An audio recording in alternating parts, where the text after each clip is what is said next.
You have 77 counties in Oklahoma. I can put reports in them in 66 counties. 911, what are you reporting? We got someone or something crawling around out here. Did you see what it was? I'd say it was a person or somebody really big. But he's all in black.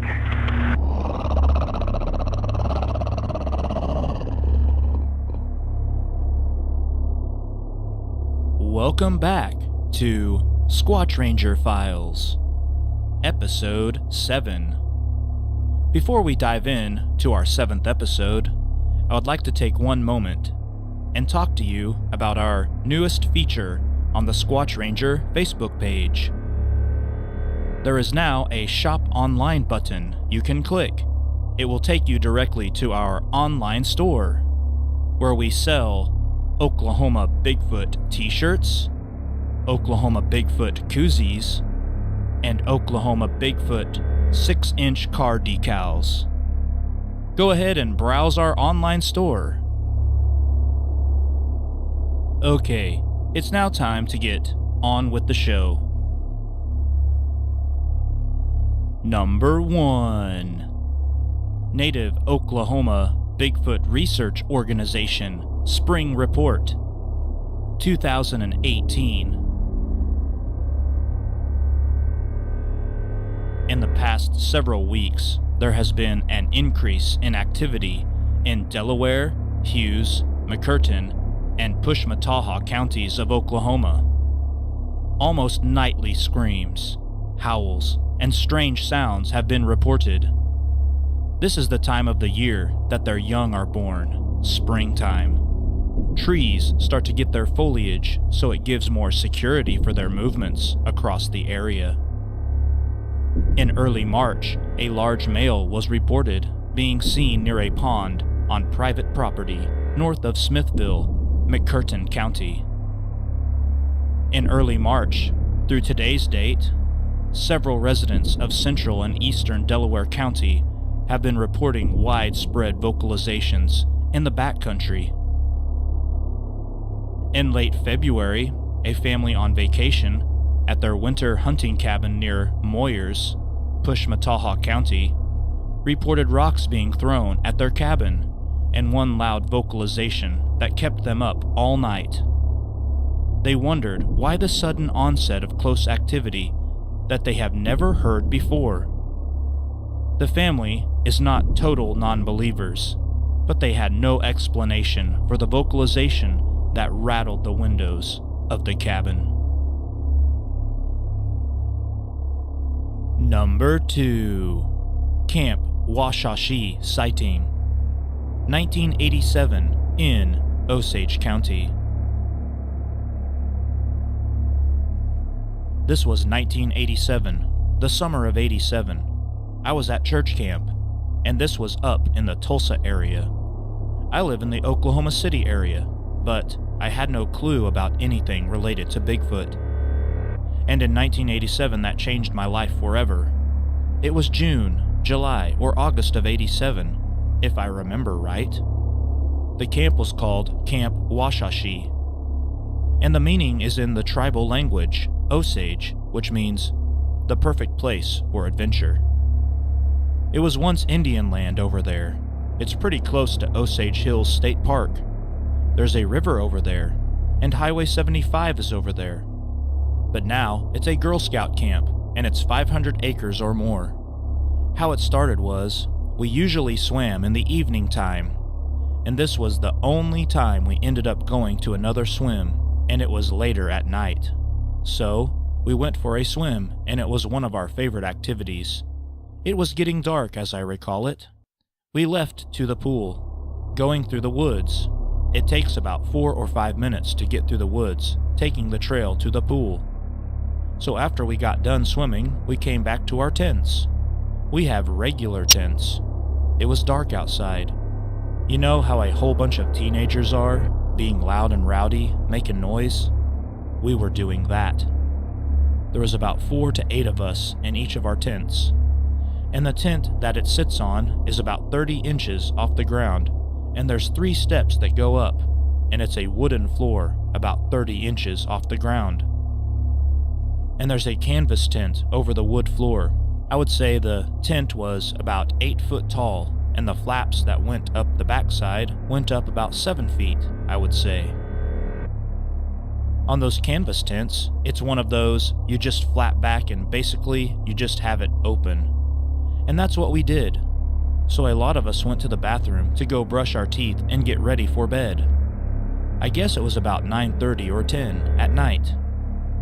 Then, just imagine a rectangular floor that was about 16 feet long and 10 feet wide.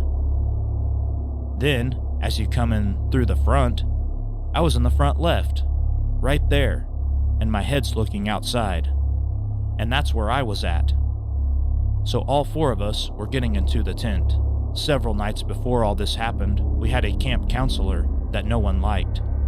She was a woman all by herself, so for 2 nights in a row, she claimed that there were acorns or rocks hitting her tent. In 1987, I'm not thinking anything about that, you know? I'm not thinking about Bigfoot. I thought it was other people just picking on her, because we did get a pair of her underwear and put them on the flagpole. So, I thought it was people picking on her. That's the way I was looking at it.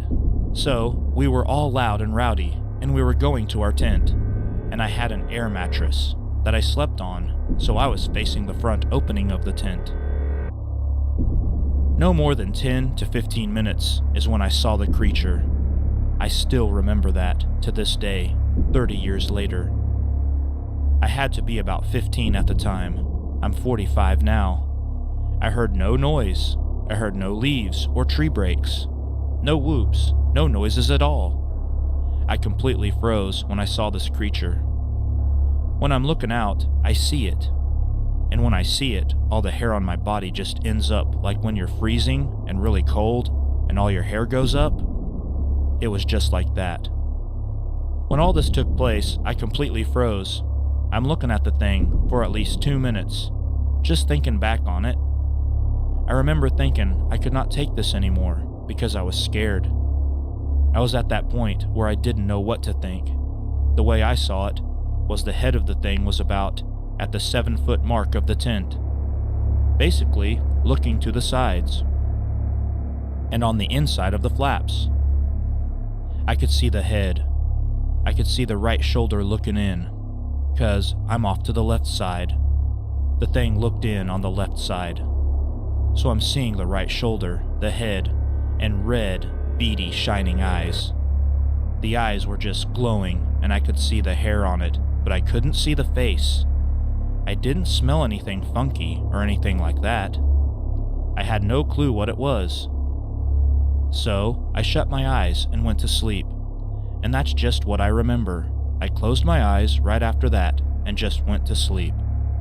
And then, when I woke up the next morning, I went outside to see if I could see anything outside. There wasn't anything on the ground. I saw nothing. Nothing at all. So I was concerned with what I saw. The next night, I remember this. It was a 5-night campout, if I remember right. The next night would have been night 4, and what I remember doing is tying up the tent. It was the middle of summertime, and I mean I tied the back side and the front side, and we burned up in that tent for 2 nights in a row. And I was scared. I didn't want anything getting into that tent. I was like, by George, I'm going to keep this thing shut and locked down and just keep it quiet. I was so scared the next night, nights 4 and 5. I didn't want to go out into the woods again at that time. I had no idea what it was. We didn't have internet at that time in '87, so I guess it was about '97 that I started getting more thoughts about this. So I looked up on the internet on the BFRO, and I found what I saw. Shoulders, head, red glowing eyes. I was just watching this, and that's when I really got involved into Bigfoot. Really, the first night that all this happened. I didn't know what it was, and it scared the living, you know, it just scared me. That was the night I've been curious about this thing, the whole entire time. Once you see one of these things, it will change your life. You will want to know more about it. you want to educate yourself. I really kept this quiet for a long time from a lot of people at my school. I graduated high school with a junior and senior class of about 2,000 people. I never really mentioned it to them, and I just kept this quiet. I just want to encourage everyone, if they have a sighting, please share it, because it's important. I've waited 30 years just to share mine.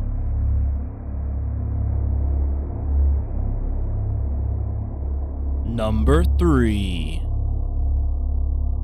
The following is a BFRO documented report. 1996 in Murray County. Class A sighting. Creature observed kneeling beside a creek late at night. It was on Halloween night in 1996.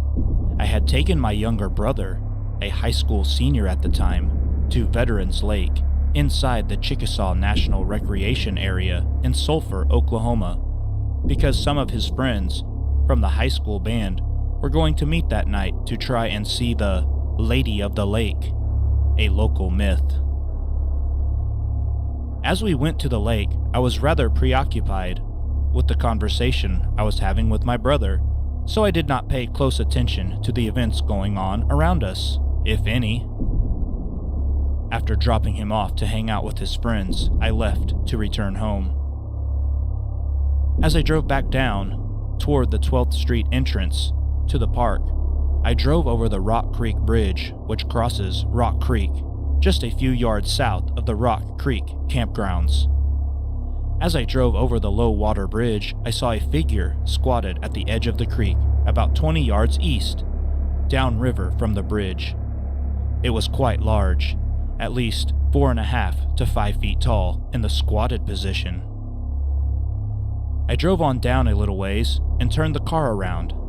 I went back to the bridge and pulled to where my headlights would shine down the creek as well as possible. It was still there. It was on the balls of its feet, with its hands in the water. The creature was huge and hairy. The dark hair was shiny in the car light, but it was hard to make out the exact color. For what was only a few seconds, I am sure, but seemed like at least 15 minutes, I watched the creature. It did not even glorify my presence with a glance. It merely rose up, walked across the creek, up the bank, and off into the trees. What amazed me the most was that there were street lights along the park road, and the city of Sulphur is only about half a mile away. Follow-up investigation report by a BFRO investigator.